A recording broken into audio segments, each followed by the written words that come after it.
person that doesn't have persistence is not going to go very far. And persistence, I believe, is one of the most important. Persistence is an essential factor in the procedure of transmuting desire into its monetary equivalent. Of the 13 principles of success that Napoleon Hill lined up, I believe the most important one, and at least it is to me, is number 8, one he called number 8. I've had a difficult time just deciding on what order they do go in because they all run together, but number 8 was persistence. And on the very first page he wrote, there may be no heroic connotation to the word, but he said the quality is to the character of man what carbon is to steel. A person that doesn't have persistence is not going to go very far. I have shared something out of this book on persistence with thousands and thousands of salespeople all over the world. I want to share something he said, and I want you to really think about what I'm saying, and I want you to think about your goal. He said, there is no substitute for persistence. It cannot be supplanted by any other quality. Now think of that. He said, remember this, and it will hearten you in the beginning when the going may seem difficult and slow. He said, those who have cultivated the habit of persistence seem to enjoy an insurance against failure. Now, he said, no matter how many times they're defeated, they finally rise up towards the top of the ladder. Now, he says, sometimes it appears that there is a hidden guide. I love this. Whose duty is to test you through all sorts of discouraging experiences. Those who pick themselves up after defeat and keep on trying arrive, and the world cries, bravo, I knew you could do it. The hidden guide lets no one enjoy great achievement without passing the persistent test. Those who can't take it simply don't make the grade. Those who can take it are bountifully rewarded for their persistence. They receive as their compensation whatever goal they are pursuing.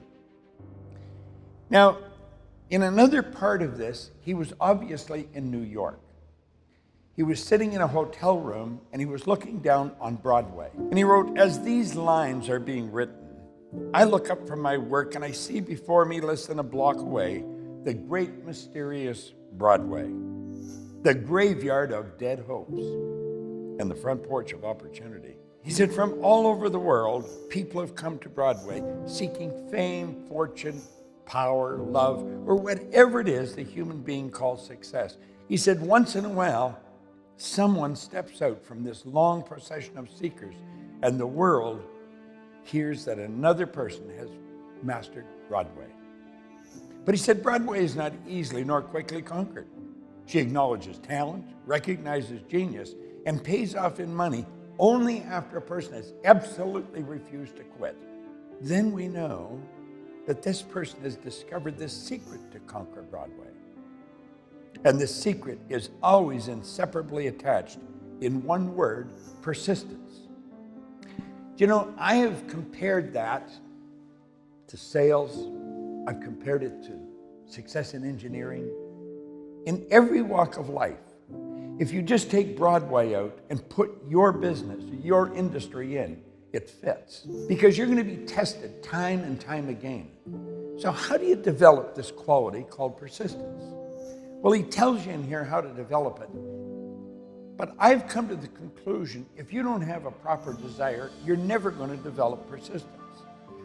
Desire comes from something you want. It begins as a want. You've got to really want it. I think it stands to reason that you're not going to persist at something you don't enjoy.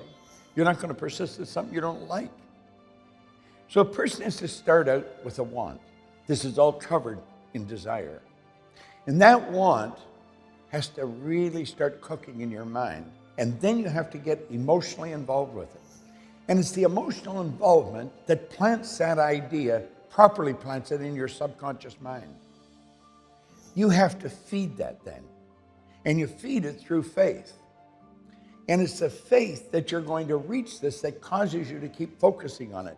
Now, the will is a mental faculty that causes or enables you to focus. If you don't have a highly developed will, you won't focus. You're going to be scattered all over the place. All the outside world is going to beg your attention through your senses.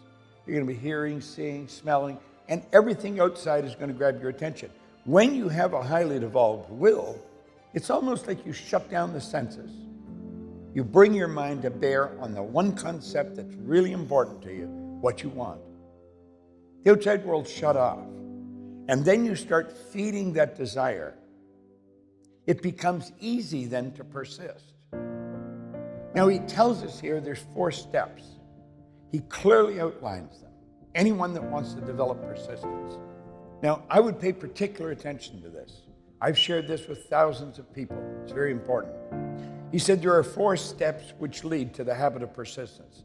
They call for no amount of intelligence, no particular amount of education, and but little time or effort. The necessary steps are: number 1, a definite purpose backed by a burning desire for its fulfillment. So here we go back to our desire again. If it isn't there, you're not going to develop it. So you've got to go back, do I really want this? Is it something that is very important to me? You see, most people, when they're setting goals, they don't go after what they really want. They go after what they think they can get. Or they go after something they've already got. And the goal is important because the goal is what causes us to move ahead in life. Goals are not to get. Goals are to grow, cause us to stretch, to reach higher than we are right now in our growth. And if we set a goal just to go after something we already know we can get, that's sort of silly. I had a fellow one time in a seminar come up and ask me if he could talk to me about his goal. I said, sure. I said, what's your goal? And he told me he wanted to get a new car. And I said, okay, what kind of a car do you want? He said, a Pontiac. I said, well, they're nice cars. I've had a Pontiac. I said, how long you had the car? You got one now? And he said, yeah. He said, I've had it 4 years.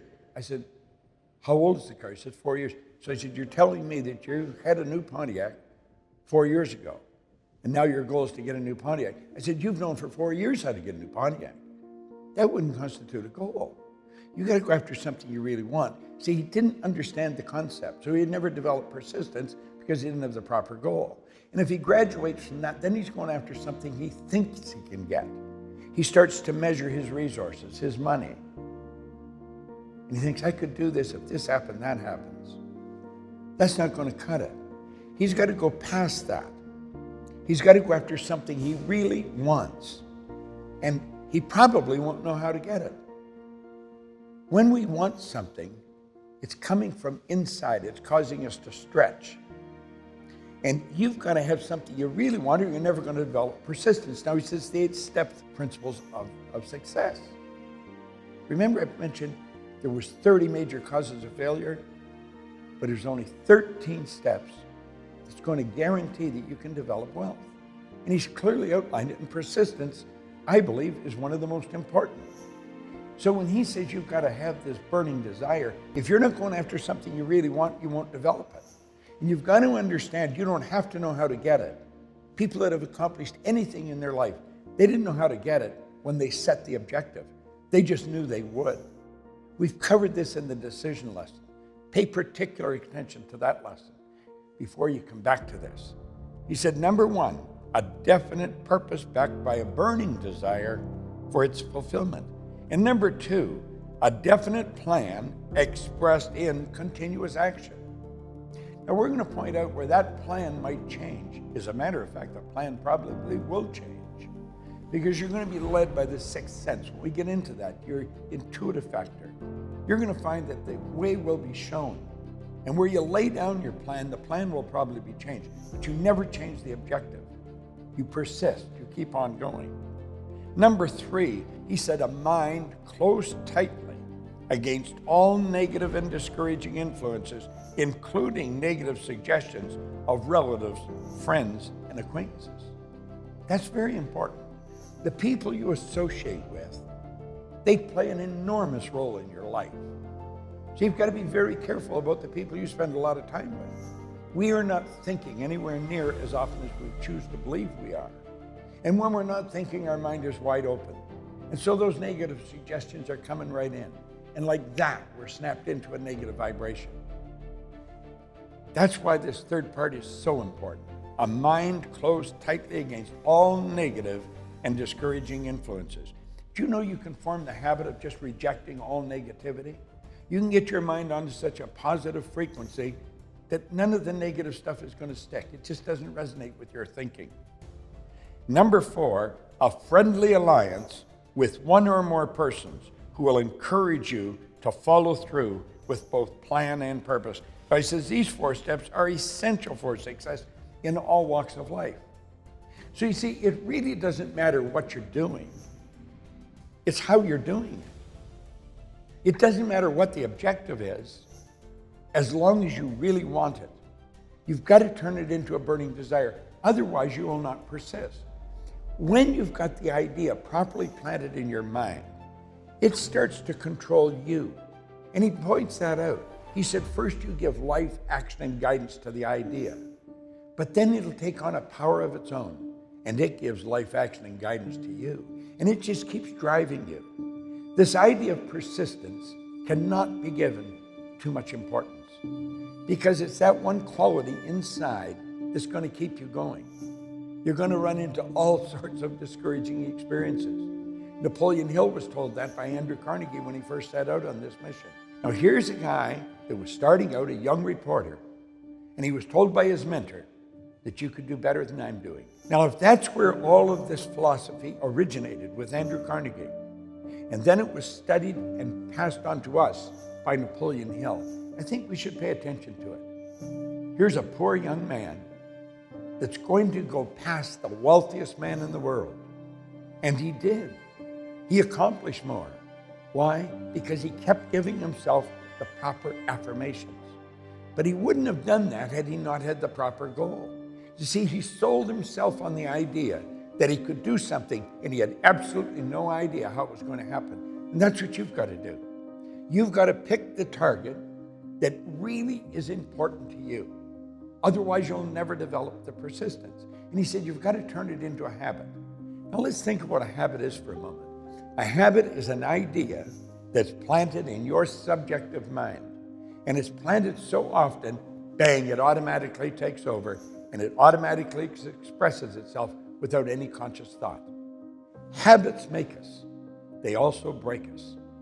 And when you develop the habit of persistence, the idea of slowing down, the idea of stopping, it just doesn't enter your mind. You're going to keep going, doesn't matter how tough it is. I can think of so many times in my life when everything in me wanted to quit, but I just couldn't do it because I'd formed the habit of persistence. You see, I took these 13 principles, I took them super serious after I started to get into it. Now, I was using this philosophy and I was winning. It was like a game. I really didn't understand what I was doing. But then one day I had to sit down and ask myself, what the heck is happening?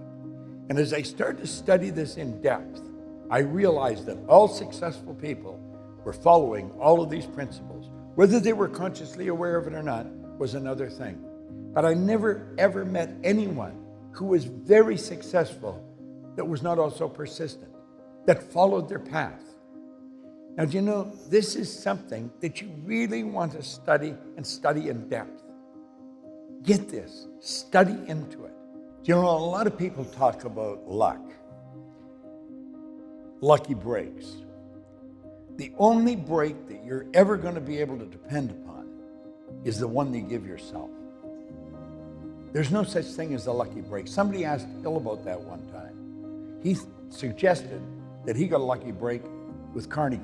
He said it was no lucky break that took 25 years of in-depth research without being paid, without, the struggles that he had. And I guess when somebody looked at him and thought it was a lucky break, he probably thought they obviously really don't know what they're talking about. There isn't any such thing as luck. There's focus, there's goals, there's dreams, and there's principles that you have to follow if you're going to win. People talk about being in the right place at the right time. You got to be aware that you're in the right place at the right time. And then you've got to follow all these principles. You've got to incorporate them into your life. And persistence is an absolute prerequisite. He said without it, none of the others really matter because you're not going to keep on going. So forget the idea of the lucky break. Create one for yourself. That's how you're going to get the breaks. Think of the people you know who are always struggling. Everyone's surrounded by them. What are they missing? First of all, they're missing a target. They don't know where they're going. They're buffered here and there just by whatever's going on. Conditions and circumstance control their life. They start and they stop. There's no such thing as persistence. But we have to back up. You see, when you start thinking about this quality that he's talking here, his 8th principle, you're talking about something that is the outgrowth of something else. It starts out with a want. You've got to really want it. And if you know how to get it, you don't need persistence. There's no growth to that. It's got to be something you want, and you turn the want into a desire. That desire is fueled by faith. You don't wonder if it's going to happen. You know it's going to happen. You just don't know how it's going to happen. And when you've got all those qualities and you've got them all blended together, see, all these 13 principles, you have a difficult time talking about one without bringing the other in. It's because the whole universe operates by law, and there is only one power. And all the laws jive in together. They meld together just like the colors of a rainbow. So you've got to really study these principles and take a look at them and understand they're all required. You can't grab one or two and say, I'm going to make it on this. It doesn't happen that way. And so when you see a person, they're starting and they're stopping and they're going so far and they hit a block on the road and they get discouraged and quit, they're missing some part of the puzzle. They're not going after what they want. They haven't got the desire. They don't have the faith, so they're not going to develop their persistence. When you have this persistence, you're going to keep going come hell or high water. Nothing is going to stop you. Absolutely nothing. You'll see this in all the lives of people that have accomplished something. Study the Wright brothers. I've studied them. Study Sir Edmund Hillary. I had the good fortune of working with him on 3 or 4 different occasions. The only difference I could see in him than anybody else was his size. He's a big man, but he was persistent. He was going to get to the top of Mount Everest. He didn't get there the first time. He was a beekeeper from Auckland, New Zealand. He went in 1951. He didn't make it. He failed. He went in 1952. He failed again. Everybody thought he was crazy going back because prior to that, anybody that really tried it, they either failed or died trying. But in 1953, he and Tenzing Norgay stood right on top of the world. Do you know there's been 1,000 people do it since then? But he was the first. Without persistence, no one does it. It's in everyone, every person that's ever succeeded. Study Edison. Only 3 years of schooling, just 3 years of schooling. And look what he accomplished. He was persistent. It's been estimated that he tried to build a light 3,000 different times. And he said he didn't see those as failures. He said there was 3,000 steps to creating the incandescent light. But it was persistence that kept him going. See, he had the dream in his mind, he had the vision, and he had fallen in love with it. That is absolutely essential. If you're going to develop persistence into a habit, you've got to make sure that you've got the want. You've got to really want whatever it is. You do not have to know how to get it. You've got to turn it into a desire. You've got to feel it beating inside. And then you're going to develop the persistence. And you're going to find that it's going to happen. One day you're going to look and you're going to realize you've reached the goal. You know, a funny thing about it, sometimes you get into such a habit of working towards the goal, sometimes you're past it before you even realize it. And the goal is something you see in retrospect. You actually did it. But persistence is essential. It's like Hill said right in the beginning. He said there may be no heroic connotation to the word, but the quality is to the character of the human like what carbon is to steel. Make certain that you develop persistence into a habit, but it'll only become a habit if you've got the others all lined up. Every failure in life carries with it the seed of an equivalent advantage. There's something good in everything. Nothing's all good, nothing's all bad. Everything just is. It's what we make it. And every time you stumble, there's something good in it. I can share something with you. I wrote a book a number of years ago, You Were Born Rich. A lot of people laughed at the title, and they said, well, you were born rich, were you? The truth is everyone's born rich. Most people are just a little short of money. We've got deep reservoirs of talent and ability within us. When I wrote the book, I wrote the entire thing by hand. And paper swells when it gets old. I had a file that had to be that thick. And I had just finished the book. I had the entire thing finished. I didn't have my name, I didn't have my address, my phone number, nothing on it. And I left the whole file in the back of a cab. I couldn't tell you the color of the cab, the name of the cab, nothing. And my wife said, "Why aren't you upset?" I said, "You know, it's so terrible, it's gonna be great." I said, "The book mustn't have been any good." So I wrote it all over again. I started all over. And I really believed that everything happens for a reason. And that was so bad, I thought it has to be really good. If it's real bad, it's real good. If it's a little bad, it's a little good. This was terrible. So I rewrote it. You know, that book has sold millions of copies. It's been translated into I don't know how many different languages all over the world. It's helped build our business. I could tell you a dozen stories like this. I've lost everything I had, everything I've had, 2 or 3 times. I just got up and kept on going. And at times I was wondering why I kept on going, and I didn't understand. I was just persistently going where I wanted to go. I wanted to build a company that operated all over the world. I didn't know how to do it.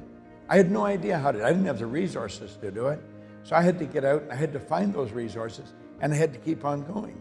And the price I had to pay was you had to lose everything a couple of times. And I did. I lost everything a couple of times. But I started all over again. I remember my brother one time saying that he never saw anyone with such tunnel vision as I had. He said, "You can't seem to take your eye off the target. It doesn't really matter what happens." And I got thinking about it and I thought, you know, he's right. But as I go back now and I study and really look at these 13 principles in retrospect over my life, because I've been at this now for 57 years, which is a pretty long time. And I get thinking about it, without these qualities ingrained right inside of me, I would never have kept on going. And you're not going to keep on going if you don't ingrain them within you. Now, when we ingrain something, we turn it into a habit. Persistence is one of the most important habits. Now, I can't say it's more important than all the others, but at times it seems like it's more important. I guess at certain times in your life, each one would be more important than another. But I do know this. It's kept me going when everything looked dark. It kept me going when everything told me to quit. I remember one time we had a brilliant idea. We were going to rent a ship and we were going to take people out, sell a seminar on a ship. We'd bring on different speakers. And we did, and it was fairly successful. So we thought we should do it again. The next year we got a bigger ship. It didn't work out too well. We lost $2 million on that. And somebody said, "Why isn't it bothering you?" I said, "I don't know. It just isn't. We just lost, that's it." And I think when you get these qualities inside of you, you treat winning and losing exactly the same. There's steps that you have to take to get to where you're going. It seems rather strange at times. In fact, it seems at times like you're right out of your mind. But I think that's happened with everyone that's ever accomplished anything. I think it happened with the Wright brothers. It sure happened with Edison. Can you imagine Edison's neighbors? What the heck is he doing? Why doesn't he get a job? He's down there in his basement playing. I'm telling you, I'd divorce him if I was married to him. Or how about the Wright brothers? Do you know their father was a bishop in some Reformed church? He told them they were going to burn in hell for suggesting that they could fly. Nobody had ever done it. Everybody must have thought they were out of their mind. Study anyone that has ever accomplished anything. Study Napoleon Hill's life. That's an interesting one to study. And you'll wonder what kept him going. It was all these principles. And that's the composite of the thinking of 500 people that he studied, some of the most successful of his day. That's what you've got here. That's what you're incorporating into your thinking, into your plans for building your life. I think you're on a good track. Persistence is the sustained effort necessary to induce faith. Without persistence, you will be defeated, even before you start. With persistence, you will win. Get out your notebook. Write persistence in capitals at the top of the page. And then I'm going to use this principle of persistence in the following way. And then finish that sentence in your notebook. Don't overthink it. Just tune into your own powerful intuition and record on paper what comes to you. Do it now.